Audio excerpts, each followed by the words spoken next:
Merhaba arkadaşlar. Şimdi ben sizlere Anıtkabir'in yapılışı, Anıtkabir'in tarihi ve Anıtkabir'deki binaların genel durumu hakkında bilgi vermeye çalışacağım. Rasattepe, Anıttepe. Anıtkabir yapılmadan önce Rasat istasyonu bulunması dolayısıyla Anıttepe'nin ismi Rasattepe'ydi. Bu tepede M.Ö. 12. yüzyılda Anadolu'da devlet kuran Firik uygarlığına ait tümülüsler yani mezar yapıları bulunmaktaydı. Anıtkabir'in Rasattepe'de yapılmasına karar verildikten sonra bu tümülüslerin kaldırılması için arkeolojik kazılar yapıldı. Bu tümülüslerden çıkarılan eserler bugün Anadolu Medeniyetleri Müzesi'nde sergilenmektedir.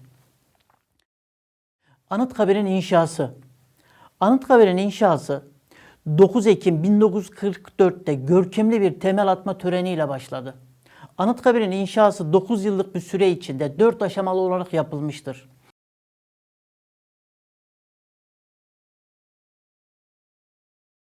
Anıtkabir'in mimari özellikleri Türk mimarlığında 1940-1950 yılları arasında 2. Ulusal Mimarlık Dönemi olarak adlandırılır. Bu dönemde çok anıtsal yönü ağır basan, simetriye önem veren kesme taş malzemenin kullanıldığı binalar yapılmıştır. Bu dönem özellikleriyle birlikte Anıtkabir'de Selçuklu ve Osmanlı mimari özelliklerine ve süsleme öğelerine sıkça rastlanır. Örneğin dış cephelerde duvarların çatı ile birleştiği yerlerde kuleleri dört yandan saran Selçuklu taş işçiliğinde testere dişi olarak adlandırılan bordür bulunmaktadır. Ayrıca Anıtkabir'in bazı yerlerinde kullanılan çarkıfelek, rozet denilen taş süslemeler Selçuklu ve Osmanlı sanatında da göze çarpmaktadır. Bütün bu özellikleriyle yapıldığı dönemin en iyi örneklerinden biri olan Anıtkabir yaklaşık 750 bin metrekarelik bir alanı kaplamakta olup Barış Parkı anıt bloku olarak iki kısma ayrılır. Barış Parkı, çeşitli yabancı ülkelerden ve Türkiye'nin bazı bölgelerinden getirilen fidanlarla oluşturulan Barış Parkı içinde yükselmektedir. Bugün Barış Parkı'nda 104 ayrı türden yaklaşık 48.500 adet süs ağacı, süs bitkisi bulunmaktadır. Anıt bloku, Anıtkabir anıt bloku 3 bölümden oluşmaktadır. 1. Aslanlı Yol, 2. Tören Meydanı, 3. Mozole.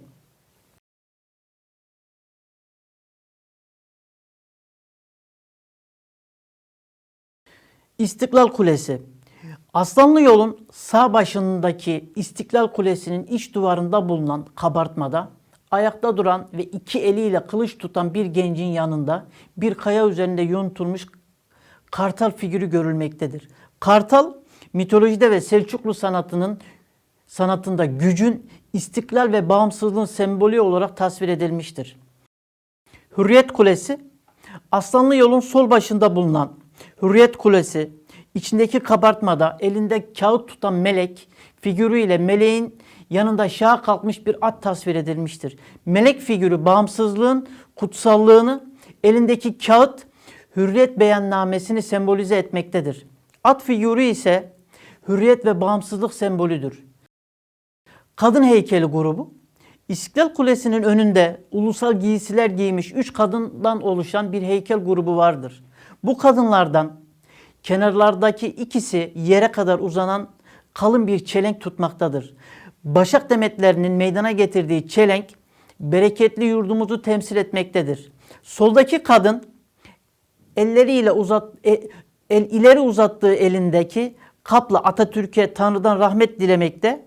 Ortadaki kadın ise eliyle yüzünü kapamış ağlamaktadır. Bu üçlü grup Türk kadınlarının Atatürk'ün ölümünün derin acısı içinde bile gururlu, ağırbaşlı, azimli oluşunu dile getirmektedir. Hürriyet Kulesi'nin önünde 3 erkekten oluşan heykel grubu vardır. Sağdaki erkek başında miğferi ve kalın kaputu ile Türk askerini temsil ederken onun yanında elinde kitabı ile Türk gençliğini ve aydın insanını, biraz gerisinde ise yerel kıyafetlerle Türk köylüsünü temsil etmiştir. Her üç heykelin yüzünde derin acı ile Türk milletinin kendine özgü ağırbaşlılığını, yüksek irade gücünü dile getirmiştir. Aslanlı Yol, 24 aslan heykeli bulunmaktadır. Yapılan aslan heykelleri kuvvet ve sükuneti temsil etmektedir.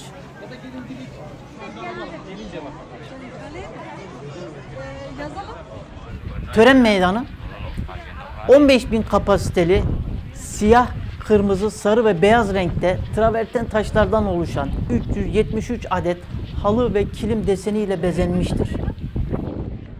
Mehmetçik Kulesi, Aslanlı yolun bitiminde sağda Mehmetçik Kulesi yer almaktadır.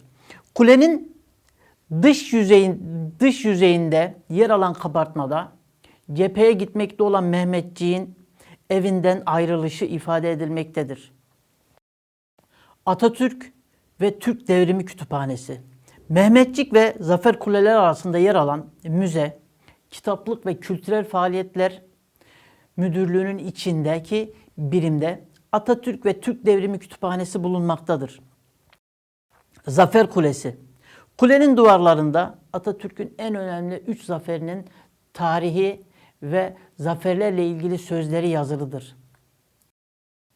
İsmet İnönü'nün lahdi, 25 Aralık 1973 yılında vefat eden Atatürk'ün en yakın silah arkadaşı İsmet İnönü'nün sembolik lahdi bulunmaktadır.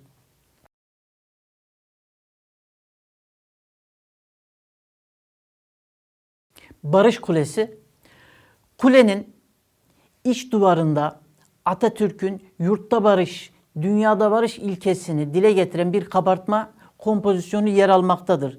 Bu kabartmada çiftçilik yapan köylüler ve yanlarında kılıcını uzatarak onları koruyan Türk askeri tasvir edilmiştir. 23 Nisan Kulesi, kulenin iç duvarında 23 Nisan 1920'de Türkiye Büyük Millet Meclisi'nin açılışını temsil eden bir kabartma yer almaktadır. Bu kabartmada ayakta duran kadının tuttuğu kağıdın üzerinde 23 Nisan 1920 yazılıdır.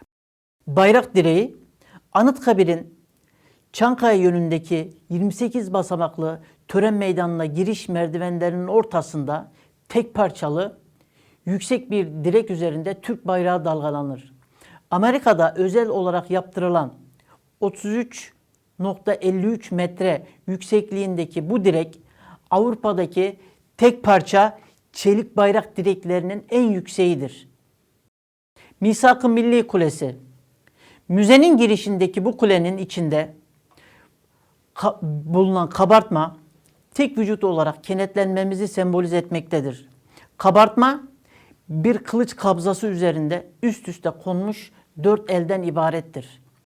Anıtkabir Atatürk Müzesi, Anıtkabir proje yarışması şartlarına uygun olarak Misak-ı Milli ve İnkılap Kuleleri arasındaki bölüm müze olarak belirlenmiştir.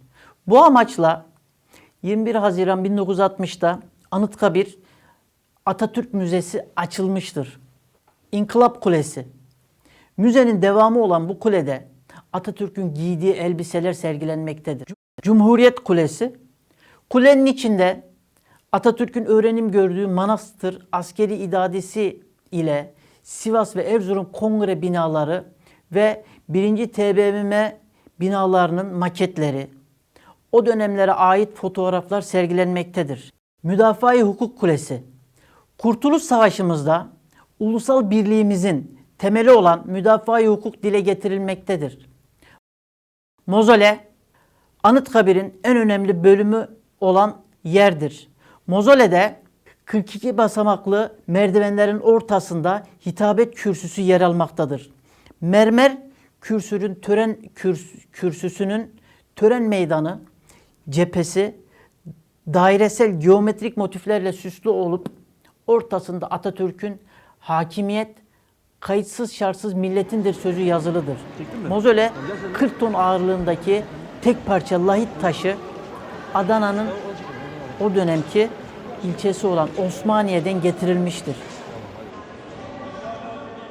Mezar odası, Atatürk'ün aziz naaşı mozolenin zemin katında doğrudan doğruya toprağa kazılmış bir mezarda bulunmaktadır.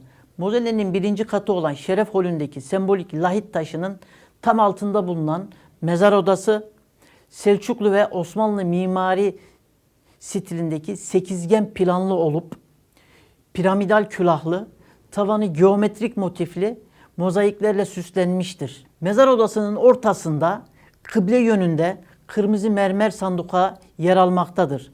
Mermer sandukanın çevresinde bütün illerden ve Kuzey Kıbrıs Türk Cumhuriyeti'nden gönderilen toprakların konulduğu pirinç vazolar bulunmaktadır. Marş! Bırak! Omza! Efendim!